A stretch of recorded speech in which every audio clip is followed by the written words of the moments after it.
Hello again, welcome back to Unit 6, Part 2, Pytorch. So this second part of the videos will be about this deep learning framework Pytorch.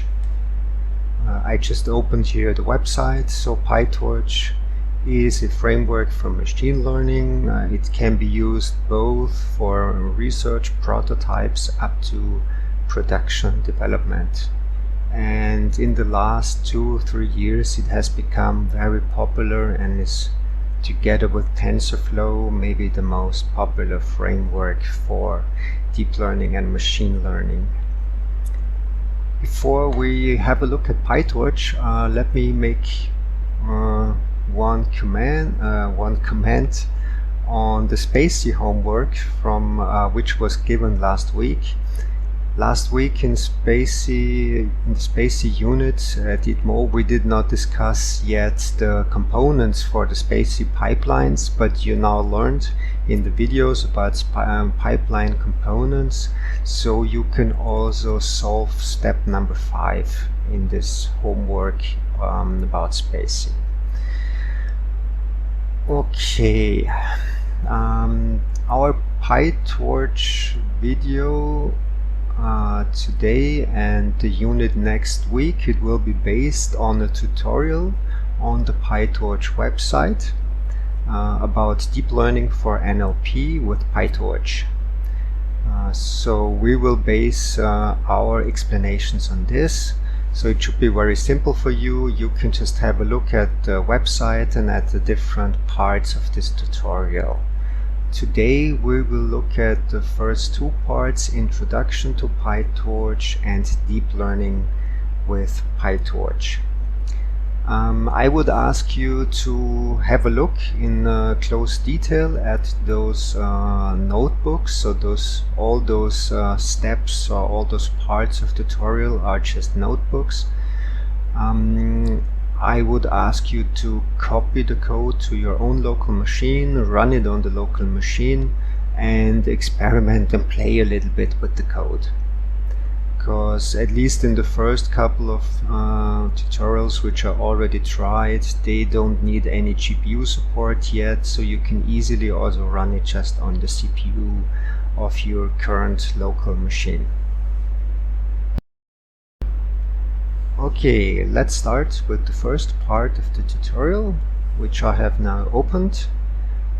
It is, as said, a notebook, and the first thing which is described, which is the main data structure in Pytorch, is the tensor. A tensor is just a generalization of a matrix. So if it's a one-dimensional tensor, it's a vector. Two-dimensional is a matrix, and it can be also higher dimensional. So it's just a data structure to save all the data needed inside this machine learning algorithms. Because all the inputs, all the weights and biases inside the networks, and also the outputs will be these tensor structures. Just as an example, we have already discussed word embeddings. So word embeddings could be the input to your system, where a word is represented by a vector of, for example, 300 numbers. And as output, in a classification task, you would have the classes which you're looking for, and a probability over all those classes. So if you have 10 classes, then as a result of the deep learning process, you get 10 numbers, for a number for each of the class, which represents the probability that the document or sentence or whatever you feed in is of this class. Okay. One more thing I wanted to mention is, before using Pytorch, you need to install the Torch library. For example, with pip3 install Torch to be able to do the imports which you have here in the notebook. Okay, let's have a quick look at the tensors. But we will not look at the code in detail, so I again ask you to look at the code and the descriptions in this notebook yourself. Try it out, and I just give an overview on the main components. So the first part in this notebook is the tensor. In this first cell, they just, or the author of the tutorial just defines different tensors of different dimensions. So first the vector, then in the second part the matrix, and then a 3D tensor, with dimensions 2, 2 and 2 in the 3 dimensions. And they just initialize the tensor from a Python list with those numbers. Okay, and then those tensors are created. Then there's some more description which I ask you to read. In the second cell we index into the tensors. So if you index into a vector, you get a number. If you index into a matrix, you get a vector. If you index into a 3D tensor, you get a matrix.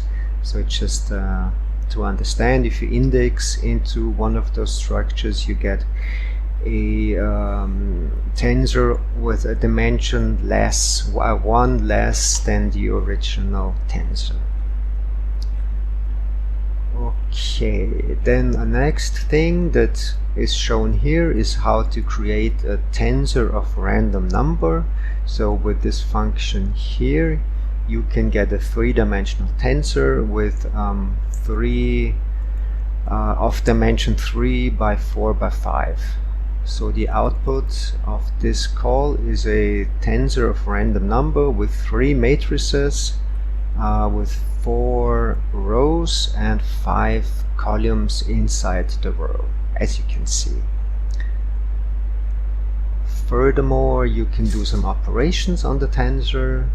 You can, for example, just add up 2 tensors, as you see in this cell. Then you can do one thing which is quite often needed, to concatenate tensors. So just to add, do not add like a tensor in the form of summation, but to concatenate tensors together. And you can decide on which axis you want to concatenate the tensors. So in this example, they made some random matrices and then concatenated the matrices. And depending on the argument here on the concat, you can say on which axis to concatenate the tensors.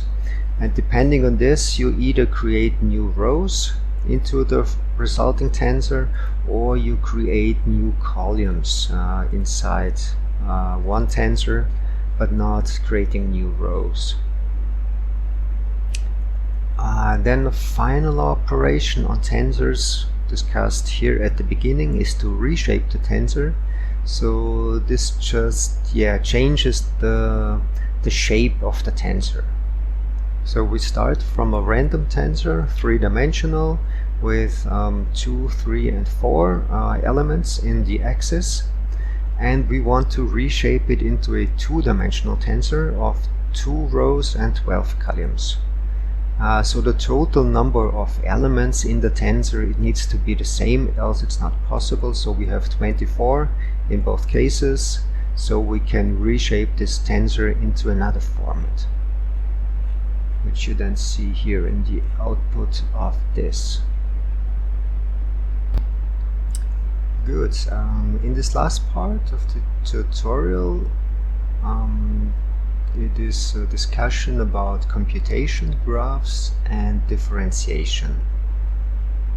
So for deep learning, the framework needs to know how the tensors were combined in your network. So in a deep learning network, as you probably should know, you have multiple layers, and the data goes into the first layer, and then it's transformed, goes to the second layer, and so on until it comes to a result. So this is the basic idea. And for the network to know how those computation graphs were built, you can set one flag in TensorFlow. It is called requires grad or requires gradient, so that TensorFlow keeps track of this computation graph. And when you have this set, then you can also do differentiation, so you can update the network in the learning process.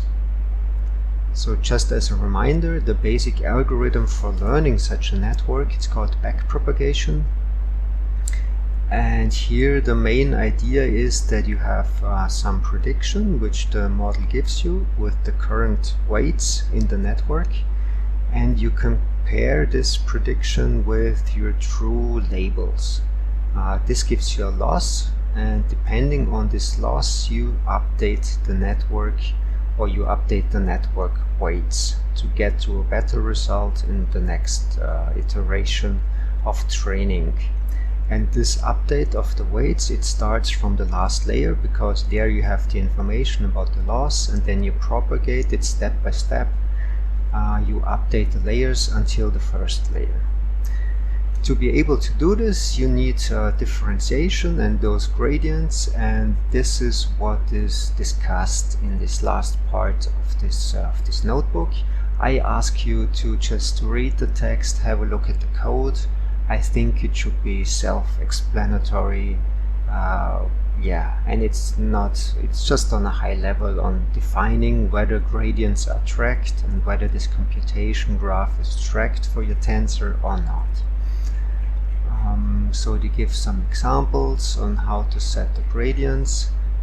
Then there is a quick discussion of what is differentiation for backpropagation.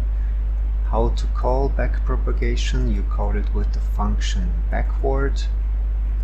And then finally they give an example on tensors where first the gradients or the requires grad flag is not set, so the gradients are not tracked when you make a new tensor here, which is the sum of the first two tensors.